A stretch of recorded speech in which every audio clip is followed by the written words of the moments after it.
Hello, hi guys! Magandang hapon sa inyong lahat.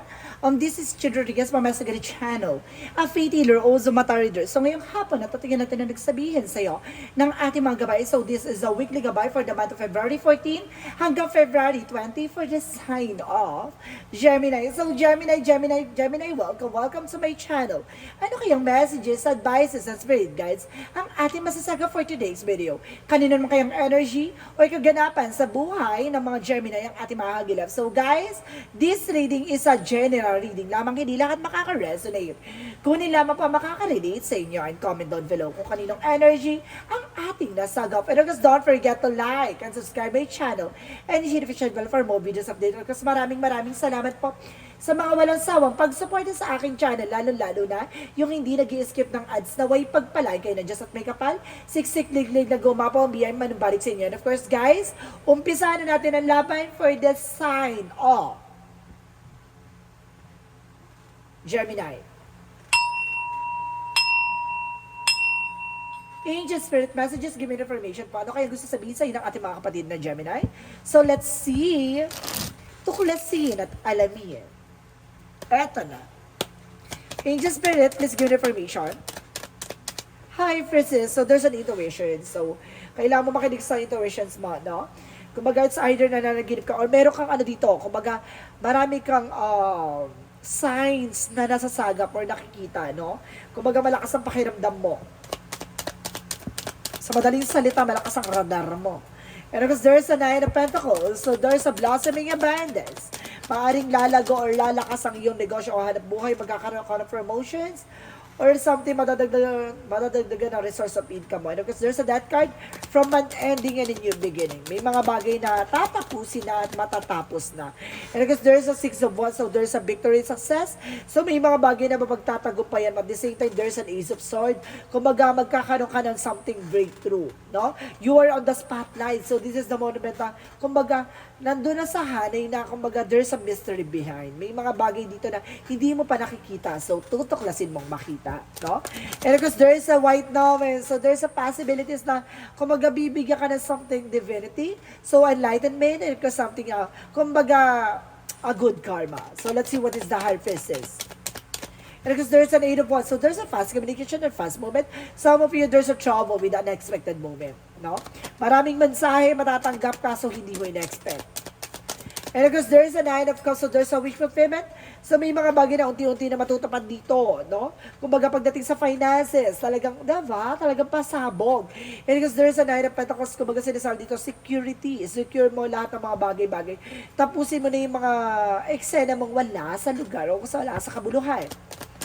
Six of Wands represents the Two of Swords, decision. So kailangan mo mag-decision as soon as possible. So may mga bagay na kailangan mong pag-isipan, kailangan mong i-clear out, no? The decision that you need to make. Because there's the Queen of Pentacles, practicality. So kailangan mo maging practical pagdating sa finances. Kumbaga hindi ka magtatagumpay kung hindi ka magiging practical sa buhay. And because there's a magician for a manifestation. So see, there's a power about kay God. There's a divinity. And because there's a magician for a power. So talagang binibigyan ka ng sign ng ating gabay na, kumbaga, ginagabayan ka ng ating poong may kapal. So, let's see what is the High Priestess and the Eight of Wands. And because there is the Eight of Swords. So, see, maraming eksena sa paligid mo. There's a hidden agenda, hidden enemies. And because napapalibutan ka ng toxicities, no? Kumbaga, maging aware ka. No? Maraming swords sa paligid mo, maraming traidor, maraming manloloko, maraming, diba? Susubukan lilangin.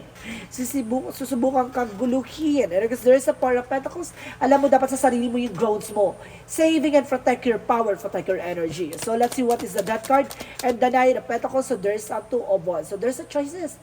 No, kumbaga choice mo yan. Kung kumbaga maniniwala ka. Kung hindi, edi hindi. No? Ibig sabihin dito, kailangan ka mulang tapusin. No?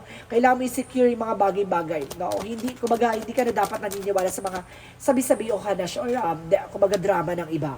And because there's a Six of Pentacles, ibig sabihin dito, magtutuloy-tuloy about sa finances. No? Kumbaga, there's a giving and receiving something by the universe. There's a decision. No? Kung gusto mo maging matagumpay, kailangan mo maging balance. The Ace of Swords and of course the Queen of Pentacles represent the Queen of Swords. A bigger picture, no? Kumbaga titignan mo yung possibilities, so tingnan mo yung lighter side of the situation. Then maka sa mga nega. So what is the White Diamond and the Magician? So there is a Three of Swords, see?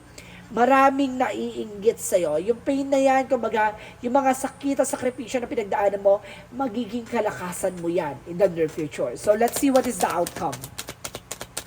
Ang outcome for you is the Page of Swords. Information. No? Marami ka pang kailangan malaman.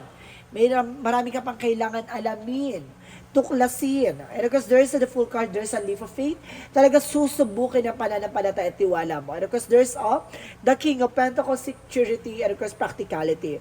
So, kailangan maging practical kapag dating sa finances. Itong tao na to is a very practical tao. Kumbaga, itong makikilala mo ay, kumbaga, mataas ang pananampalataya, pero pagdating sa pera ay practical. Oh my God. So, let's see what is the outcome. Pagdating sa career. Sa career, finances, sinasabi dito, there's a King of Cups, there's a devoted, supportive person, and the King of Swords. Itong tao na to ay napakatalino pagdating sa pera. Itong tao na to ay kumbaga, sinusupport at ginagabaya ka, pero pagdating sa pera, matalino to. Pagdating naman sa love life, so there's the Ten of Wands, so there's the Hermit card. So there's a soul searching, no? And kasi sinasabi dito, ito yung kumbaga, mag-aahon sa'yo sa bigat na nakaraan. Kumbaga, ito yung magpapaunawa sa'yo sa mga obligasyon at responsibilidad. Kumbaga, kailangan maging practical ka. Parang gano'n. Kumbaga, hindi mo dapat lahat binubuhat o hindi mo lahat inaako. Parang gano'n, pagdating sa relasyon. Additional messages for health. So, there's a judgment, a wake-up call. So, there's a final push, no? Kumbaga, huwag mo masyadong pinapagod yung sarili mo, no? Kumbaga, nagkakaroon ng over-fatigue dito. And of course, nagkakaroon ng cause ng kumbaga ng anxieties, and of course there's a sleepless night or something. Some of you guys, kumbaga sumasakit ang ulo mo, no? Kumbaga nagkakaroon ka ng vertigo, or some of you guys may vertigo. Magical fairy messages, give me information.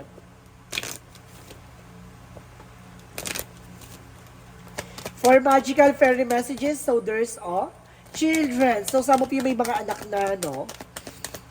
And of course there's dietary change, so kailangan mo mag-diet. Or some of you nagda-diet wala sa lugar. No? Kaya siguro sumasakit ang ulo mo.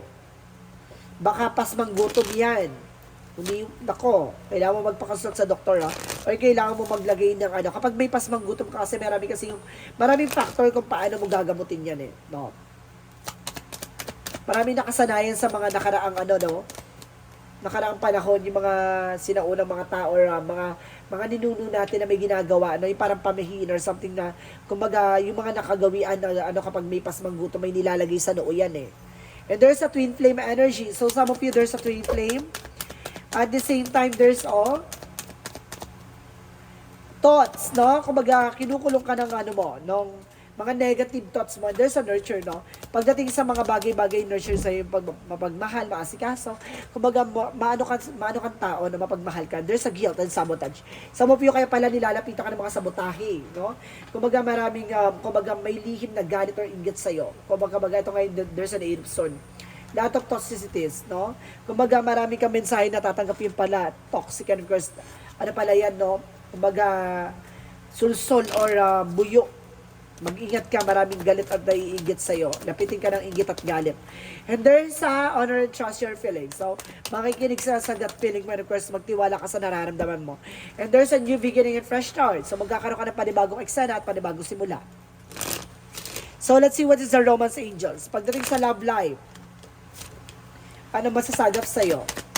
Romance angels. So, there's keep an open mind. So, pagdating sa relasyon, kailangang open mind ka. And there's a religious factor. So, ibig sabihin, magkaiba kayo ng relihiyon. May pinaniniwalaan kayo sa isa't isa na, diba? May kanya-kanya kayong pinapaniwalaan. Additional messages.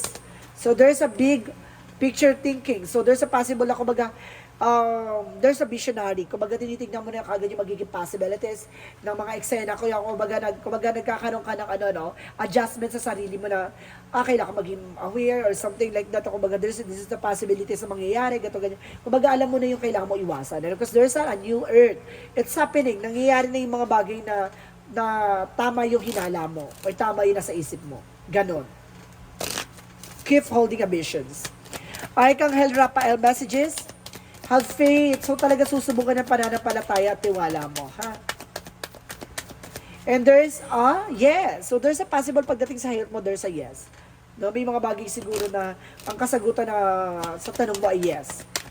What is additional messages? So there's a speaker. So some of you ginagamitan ng orasyon ha. And there's this infinite abundance. So magkakaroon ka ng kasaganahan na walang humpay.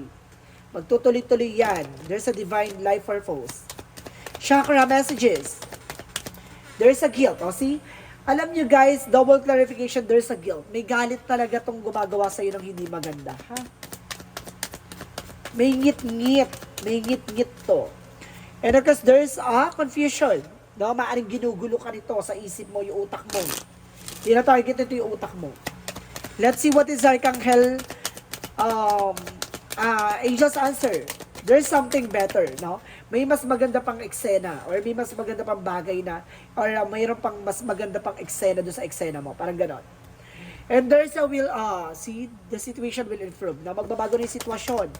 And you need to take an action. Para magbabago yung sitwasyon kung hindi ka magte-take ng action. Sige nga. So, kung gusto mo mabago, at may maganda pang kahihinatan na eksena mo, kumaga ngayon pa lang, mag-take ka na ng action. Monsology. Communication is the key. So, kailangan mo makipag-communicate at the same time, nothing will come in the situation. Walang mangyayari sa sitwasyon kung hindi ka mag-take ng action. At the same time, don't let past hold you back. Huwag mo na baraw balik-balikan na nakaraan. Additional messages. So, there's a success coming in for you. Na magsasuccess ka. Additional messages, Angel Spirit. So, there's a self-esteem. So, ito yung kailangan mo i-boost, no? Yung self-esteem mo. Para magawa mo yung mga bagay-bagay, no? Nawawalan ka na ng gana or something, naboboard ka na sa lahat ng eksena, gano'n. Additional messages. So, there's a teacher guardian. So, kumbaga may gumagabay sa'yo dito at may nagtuturo sa'yo ng eksena mo. And there's a prophecy, see, premonitions, no? Kumbaga, there's a vision sa, some of you guys, may intuitions ka, may malakas ang atake mo pagdating sa astral travel or something, intuitions, no? Visions, ganyan. Kumbaga, makikita mo yung mga mangyayari. Alam mo na yung nagbubulag-bulagan ka lang, parang ganun yung eksena dito.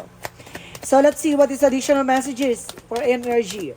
Second chakra, Archangel Uriel about sa finances. No? Nandito sa Archangel Uriel para tulungan ka pagdating sa finances. And of course, there's the thinking woman. Nag-overthink ka kasi being paranoid. At the same time, there's a door to romance. No? Bukas ang pintuan pagdating sa pag-ibig. So, let's see what is the Jesus-loving quotes. Sinasabi dito, pray always. So, kailangan mo magdasal palagi. No? Lumapit ka sa ating Panginoon. Humingi ka ng gabay, humingi ka ng tawad, linisin ka sa mga uri ng kasalanan mo. The angel's number represent 3. I am charismatic. So, lagi ito lumalabas malakas ang charisma nyo So, sinasabi dito, expressions comes naturally to you. You are very skilled in communicating your thoughts through conversation and creative pursuits. You are able to get others on board with your idea. So, kumbaga mataas kasi ang intuition and visions mo, no? Kaya kumbaga malakas ang charisma mo, nakakatak mo sila sa gusto mong iparating, no, sa kanila, no? Kumbaga nahihikayat mo sila, parang ganon. Kasi kumbaga napapaniwala mo sila sa mga bagay-bagay kasi which is totoo. Ganon. Kasi nararamdaman nila, nakikita nila, kaya ganon. So let's see what is the messages of life. So represent inner power. So palakasin ang kakayanan at kaalaman. Today, I choose to see myself as significant. I acknowledge my true strength. I remain steadfast in the face of adversity. If I stumble, I pick myself up, knowing that I am filled with the power of the universe. I accept that I shape myself in every way. I contain the most precious treasures of this world within me. The universe shines through me. See? Kumbaga pinalalakas ka at kumbaga pinapakita sa iyo yung kakayanan na kailangan mong i-enhance or yung skills na kailangan mong palakasin at pagyabungin. Polish your skills, polish your ability, no? Kailangan mong tuklasin at alamin yung mga bagay pa na makakatulong sa'yo in the near future. So guys, this reading is a weekly gabay for the month of February 14 hanggang February 20 for the sign of Gemini. So Gemini, maraming salamat for this wonderful reading.